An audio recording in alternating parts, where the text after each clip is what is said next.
हो ऐसा क्या है भला, पूरा दिन सोती हो ऐसा क्या है भला, है गले में दुखन चाय दो पिला, है गले में दुखन चाय तो दो पिला, बोली सर दर्द मेरे भी चल ये करे, बोली सर दर्द मेरे भी चल ये करे, तू दबा मेरा सर मैं दबा दूं गला, तू दबा मेरा सर मैं दबा दूं गला, तुमसे कितनी बार काम वाली को रखो जान ना, अंग्रेजी समझ रही है ना, अरे करती तुम कितना काम, रखो अपना भी तो कुछ ध्यान, देखा पति कितने होते हैं, कितने कितने वफादार, कितने केयरफुल होते हैं,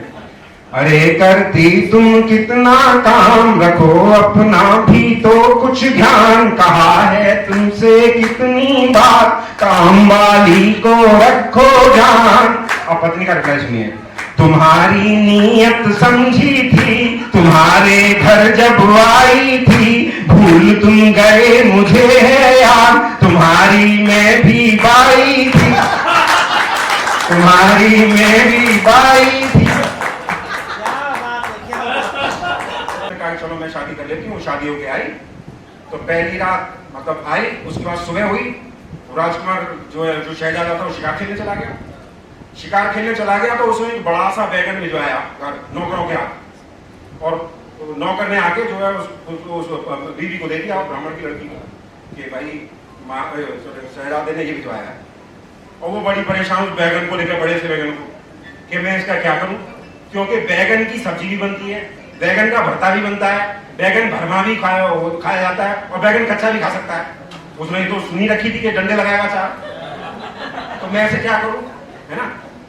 अब वो थोड़ी सी परेशानी हुई, उसी दौरान जब वो ये सब कर रही थी तो उसकी एक उसके परिवार की किसी लेडी का छोटा सा बच्चा पॉटी कर गया किचन में। अब जब पॉटी कर गया, आप सुनिए स्थिति को, सुनिए और मजा लीजिए, जब पॉटी कर गया तो उस पॉटी को उसने क्या किया, एक थाली से लेकर ढक दिया ऐसे, और वो बैगन जो था बड़ा सा गंदगी की, उसका दिमाग चला है ना, आप सुनिए ना, आप पॉटी पर मत जाइए, आप पॉटी पर रख दें। तो जब उसने दिमाग लगाया, उसने क्या किया, बैगन के 4 हिस्से किए, एक को कच्चा छोड़ दिया, एक का भरमा बना दिया, एक का भरता बना दिया, है ना, और एक की सब्जी बना दी। अब वो थोड़ी देर बाद वो आया, शहजादा आया, तो शहजादा आया, बोला हाँ मैंने बैगन भेजा था, बना दिया क्या आपने, हाँ जी बना दिया। उसने थाली परोसी और उसमें कच्चा बैगन रख दिया, वो कहा चिल्लाया एकदम से, अरे मुझे कच्चा नहीं खाना था, मैं तो बैगन की सब्जी खाता। तो बोली रुकिए एक मिनट, वो गई बैगन की सब्जी लाई, बैगन की सब्जी खाई, उसको पता था कि उसे डंडे मारने हैं, और वो बैगन की सब्जी खाई, अरे मैं ये भी नहीं, मुझे तो भरता खाना था, सब्जी भी नहीं खानी, भरता खाना था। तो रुकिए रुकिए, वो भरता लाई, भरता शुरू कर दिया, तो वो कहता है नहीं नहीं मुझे भरमा खाना था, भरमा दो यार, भरमा ये भी नहीं खाना मुझे, तो वो गई भरमा भी ला के दे दिया, और आधा जब ला गया वो शहजादा कि यार ये तो पिटने में ही नहीं आ रही, बोलो ये क्या, मैं तो भूखा था यार, वो चला गया,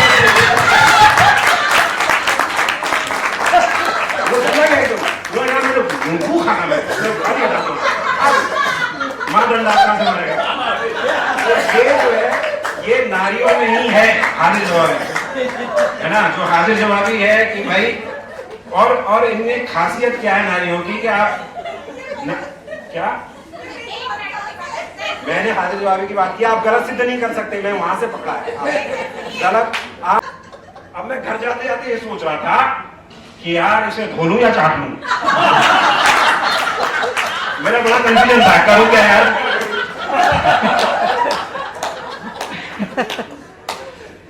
एक अभी इसमें नहीं, सच्चाई बता रहा हूँ। अच्छा आप क्या समझते हैं, वही है, इतने बुरे दिन नहीं है मेरे के अंदर चप्पल काटनी पड़े।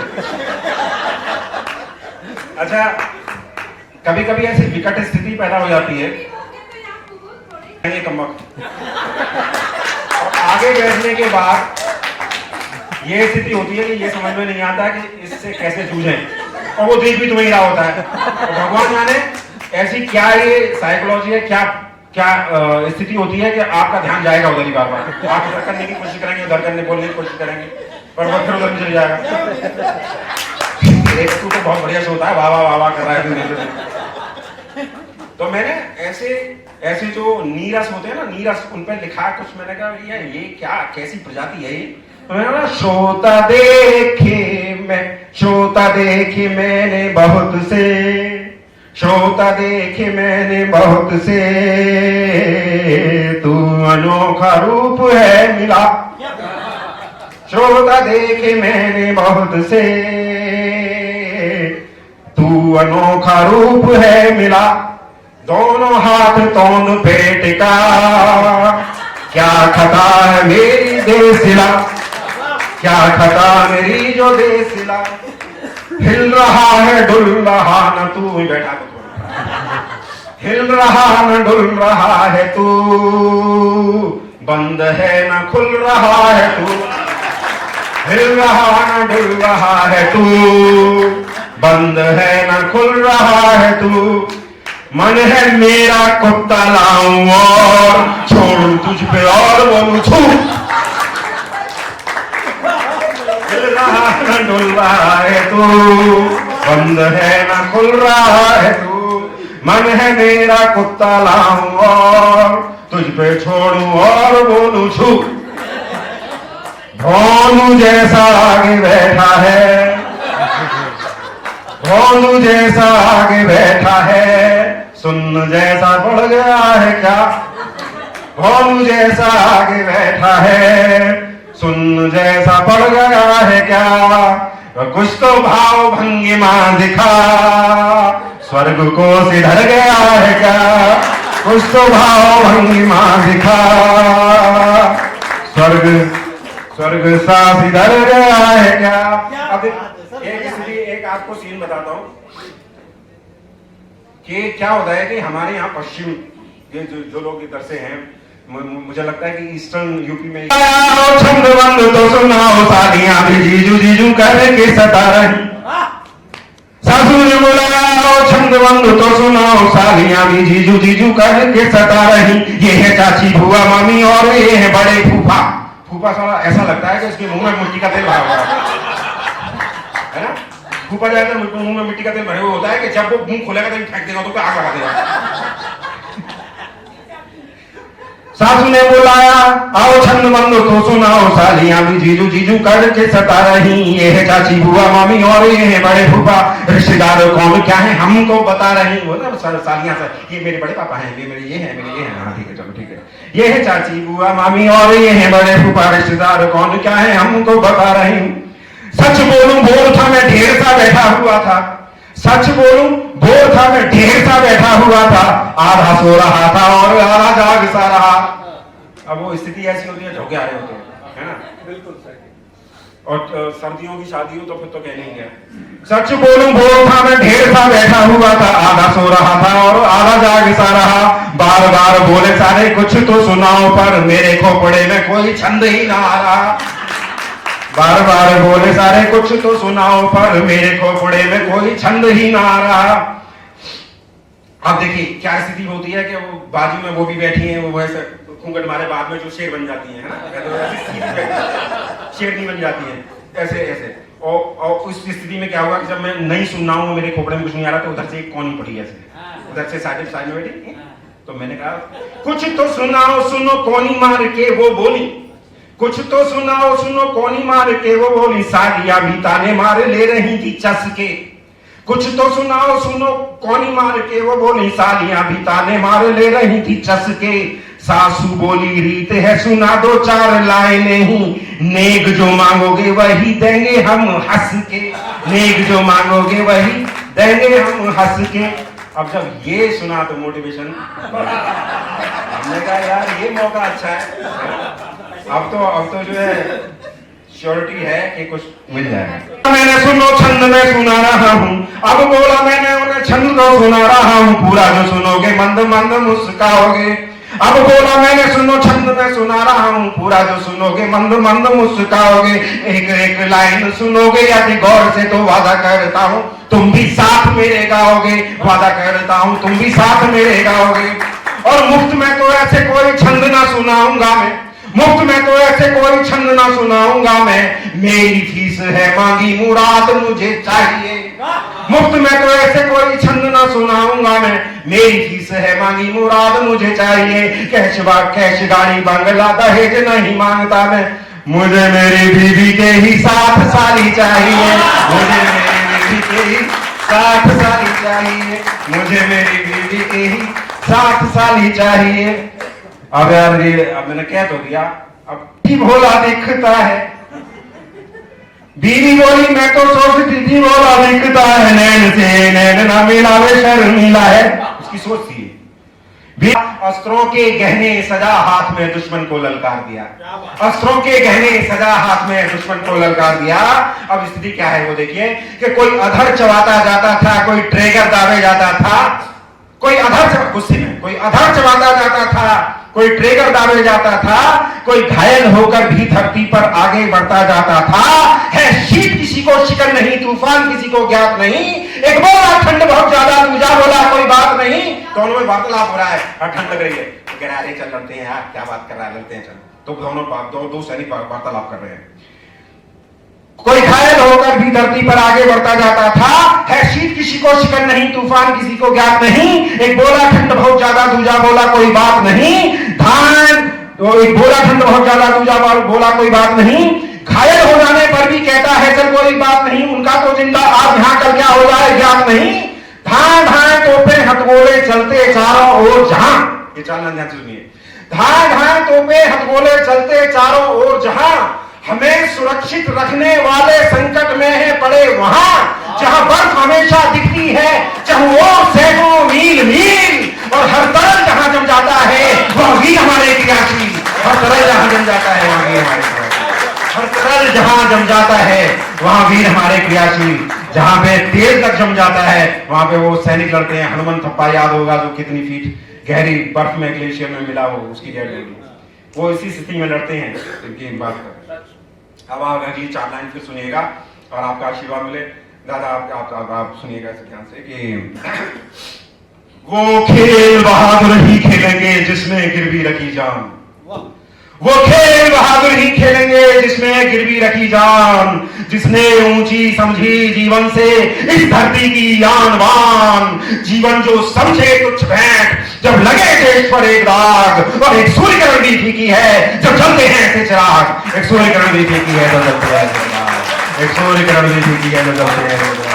वो खेल बहादुर ही खेलेंगे जिसमें गिरवी रखी जान, जिसने ऊंची समझी जीवन से इस धरती की आनवान, जीवन जो समझे तुच्छ भेंट जब लगे देश पर एक दाग, एक सूर्य किरण भी फीकी है जब जलते हैं ऐसे चिराग, एक सूर्य किरण भी फीकी है जब जलते हैं ऐसे चिराग, एक सूर्य किरण भी फीकी है जब जलते हैं ऐसे चिराग। अच्छा, अब मैंने युद्ध का जो सीन होता है उसमें मैंने कुछ बातें डाली कि हमने अपने ग्रंथों में पढ़ा कि हमें जो है हिंसा का उत्तर आपको हिंसा से देना चाहिए।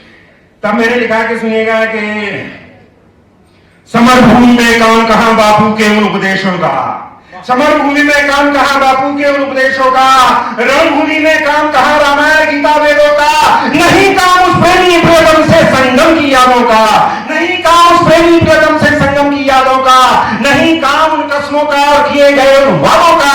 अब देखिए मैंने 2 पंक्तियां लिखी हैं और दोनों में अनुप्रास अलंकार यूज किया, आप उसका मजा लीजिए कि रणभूमि में काम कहां रामायण गीता वेदों का, समरभूमि में काम कहां बापू के उन उपदेशों का, नहीं काम उस प्रेमी प्रीतम से संगम की यादों का, नहीं काम उन कस्मों का और किए गए उन वादों का। जज्बातों के जंजालों में जब जो जंगी जाबा जले, कब कबा कहेगा वो कुपात्र कैसे किसकी कब काम करे, जो साहस से हिंसा का उत्तर हिंसा से ही लेता है, वो वीर भले मर जाता है पर नाम अमर कर लेता है, वो वीर भले मर जाता है पर नाम अमर कर लेता है, वो वीर भले मर जाता है पर नाम अमर कर लेता है। नहीं काम उस प्रेमी प्रीतम से संगम की यादों का, नहीं काम उन कस्मों का और किए गए उन वादों का। जज्बातों के जंजालों में जब जो जंगी जाबा जले, कब कबा कहेगा वो कुपात्र कैसे किसकी कब काट करे, जो साहस से हिंसा का उत्तर हिंसा से ही देता है, वो वीर भले मर जाता है पर नाम अमर कर लेता है, वो वीर भले मर जाता है पर नाम अमर कर लेता है। इसके बाद में आपको याद होगा, थोड़ी बड़ी कविता है पर आपको मजा आएगा, एंड तक आप सब जुड़े रहिए। उसके बाद क्या हुआ कि उसी दौरान जब ये चल रहा था कारगिल वॉर, आप सबको याद होगा, जितनी मांग बढ़ी कैसे क्या सरकार करे वो लगती थी लाचार खड़ी, उस पर बंधक के संबंधी दिल्ली में चिल्लाते थे, आतंकी को रिहा करो, बस यही मांग दोहराते थे। धरती मां की रोती होगी उन बंधक के संबंधी पर, क्या बलिदानों को वही वीर बचते हैं भारत धरती पर?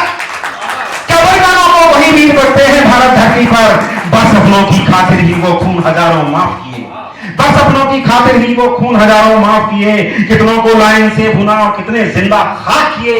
वो भी मां है, वो भी मां है, वो भी मां है जिसने बेटा भेजा लड़ने सीमा पर, बेटा हुआ शहीद देख पाई ना उसको जी भरकर। है महान वो जननी, हम सब कर्ज नहीं भर पाएंगे, उसके आगे तो गगन शिखर सब नतमस्तक हो जाएंगे, उसके आगे तो गगन शिखर सब नतमस्तक, उसके आगे तो गगन शिखर सब नतमस्तक हो जाएंगे, उसके आगे तो गगन शिखर नतमस्तक हो जाएंगे। अब आप फिर से इस लाइन से जुड़िएगा कि वो लौह पुरुष, वो लौह पुरुष, वो लौह पुरुष जिनके मस्तक कट गए मगर वो झुके नहीं, वो लौह पुरुष जिनके मस्तक कट गए मगर वो झुके नहीं। आगे है मौत बिछी हर पल पर, कदम कभी भी रुके नहीं। शादी को महीना एक हुआ, दुल्हन की चूड़ी टूट गई, माथे से वो सिंदूर हटा और बिंदिया उससे उठ गई। रक्षाबंधन आने वाला, बहना को अब भी इंतजार, माँ बाप बेचारे सहमे से बहती नैनों से अश्रुधार। धिक्कार हमें, हम भूल गए ये जग भी उनको भूल गया। उस घर को देखो जिसका सूरज सदा सदा को डूब गया। वो अभिभावक है पूजनीय, वो अभिभावक है पूजनीय, जिसने जन्मे वीर लाल और श्रद्धा से शीश झुकाएंगे यमराज स्वयं जो मृत्युकाल। श्रद्धा से शीश झुकाएंगे यमराज स्वयं जो मृत्युकाल, श्रद्धा से शीश झुकाएंगे यमराज स्वयं जो मृत्युकाल। हर लता, हर लता, हर लता धन्य समझे जो मृत शैया पर पुष्प गिराएगी, हर लता धन्य समझे जो मृत शैया पर पुष्प गिराएगी। इन वीरों की जब चिता सजे हर लकड़ी जलना चाहेगी, दामन फैलाकर धरती स्वागत करती ऐसे वीरों का, मलय पवन गुणगान करेगी ऐसे अमर शहीदों का। और अब देखिए कि इस तरह के स्टेटमेंट आते हैं कि एक बार संजय निरुपम ने बोला था कि अरे वो मर गई सीमा पे तो क्या हो गया, ये तो उनका काम है, उनको सेना का तो काम ही होता है, सैनिकों का काम होता है सेना वहां लड़ना। तो ऐसे लोगों के लिए मैंने लिखा, फिर अंत हो रहा है इस कविता का, कि वोटों की खातिर राजनीति इस पर भी गंदी होती है, वोटों की खातिर राजनीति इस पर भी गंदी होती है। मरते हैं सैनिक सीमा पर और रोज शहादत रोती है। विनती करता मोदी तुम बस एक विधेयक ले आओ, विनती करता मोदी तुम बस एक विधेयक ले आओ। जिन्हें राजनीति में आना है वो पहले सीमा पर जाओ, जिन्हें राजनीति में आना है, जिन्हें राजनीति में आना है पहले सीमा पर जाओ, राजनीति में आना है तो पहले सीमा पर जाओ। तब तुमको ये पता चलेगा देश की सेवा क्या होती, सीमा पर जाने वाली हर जान की कीमत क्या होती, सीमा पर जाने वाली हर जान की कीमत क्या होती। इस तरह से सारे नेता देशभक्त बन जाएंगे, भारत की माटी चूमेंगे और भारत का गुण गाएंगे। सच कहता हूं अगर व्यवस्था ऐसी कुछ हो जाएगी तब घर के भेदी गद्दारों की संख्या कम हो जाएगी, और घर के भेदी गद्दारों की संख्या कम हो जाएगी। बहुत बहुत धन्यवाद।